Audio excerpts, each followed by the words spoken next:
YouTube theologians. Pastor Wolfmueller here. You want to hear my sermon again? So, Sunday drive home.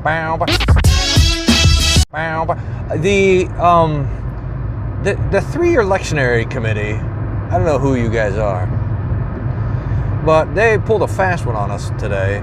So by putting the Gospels next to each other that they did, this curious thing happened.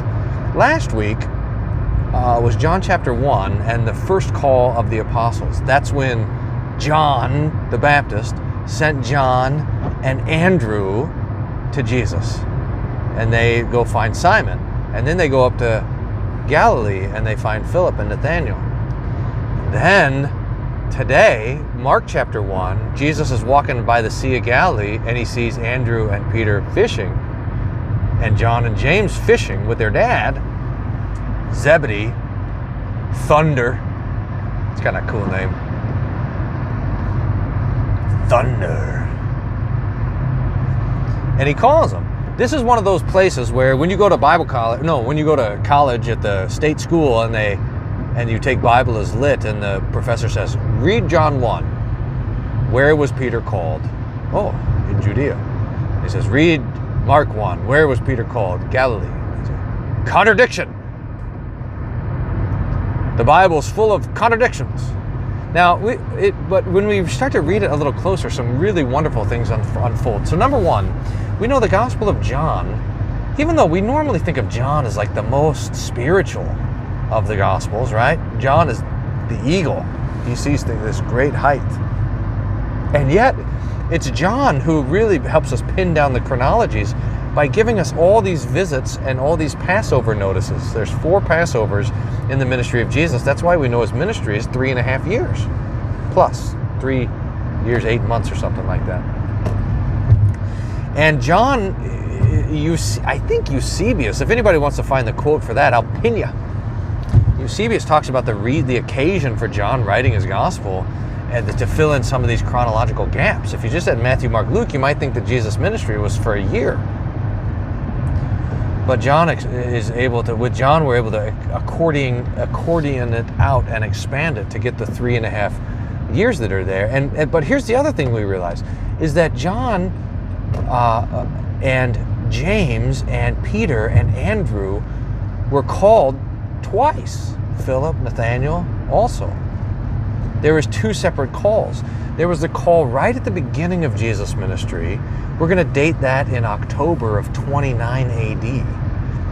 40 days after Jesus' baptism, when he comes back to the wilderness, and John the Baptist sends John and Andrew and Peter to go follow Jesus.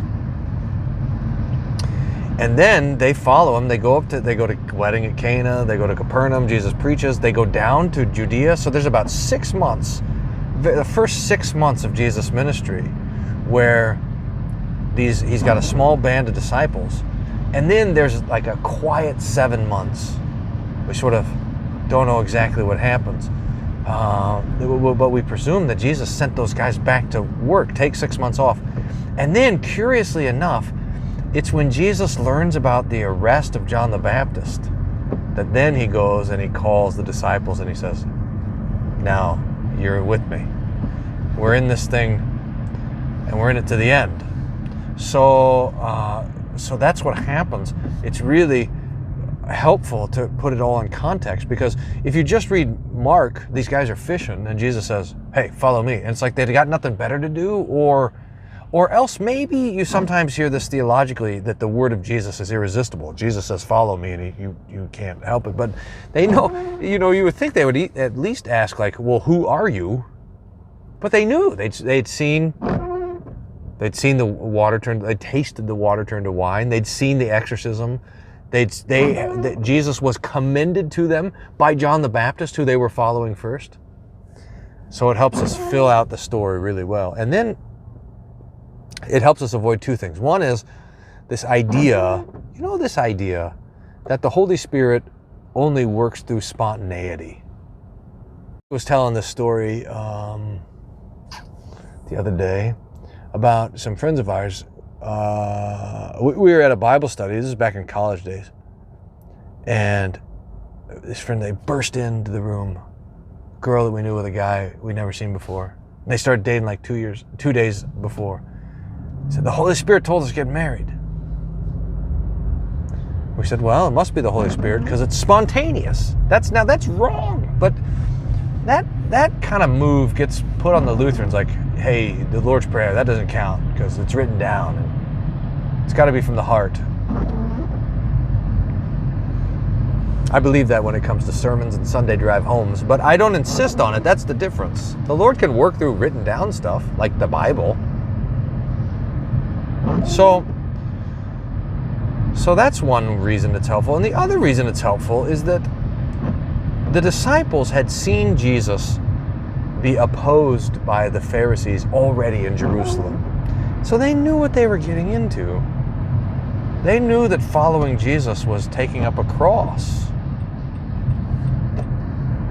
So that's helpful. Now there are a couple times where Jesus called guys like Matthew. It seems like Matthew was just there doing his taxing and Jesus is like, hey, you, with us. And he's like, all right, fine. You wonder if there's some more background. So that's the kind of spontaneous call that's helpful. Now, what's the other helpful thing about this text? Is to remember, you always hear Jesus says, come and I'm going to make you fishers of men. Man fishers instead of fish fishers. Which is good. And so you always hear it preached that, hey, you got to go out there and fish for men too, which is fine. It's what's happening here on the Sunday drive home, by the way. I mean, this is just casting the net of the gospel out there. It should be preached. And every Christian should be interested in bringing their friends and family to know Christ. You can't help it. How can you help it? But the important part, if you'll let me suggest this, is not our fishing, but our being fished. Is that a word? Our being caught. It's not our casting the net. It's our getting caught in the net.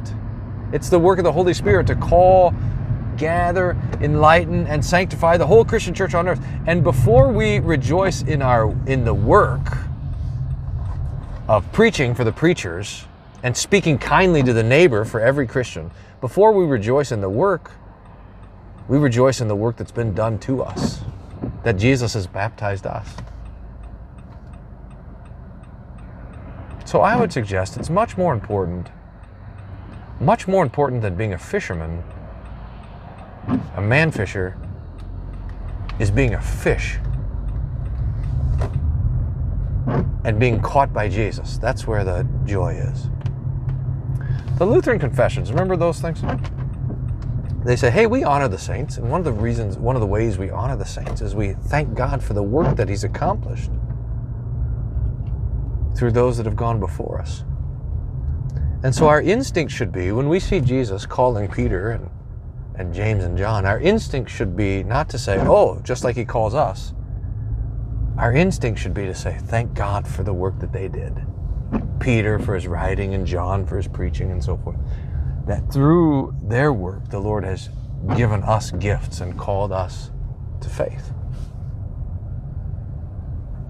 So, little fish, we rejoice to be caught in the net of the gospel.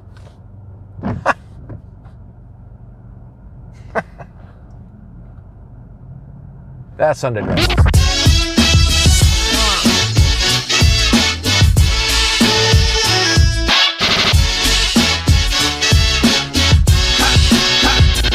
What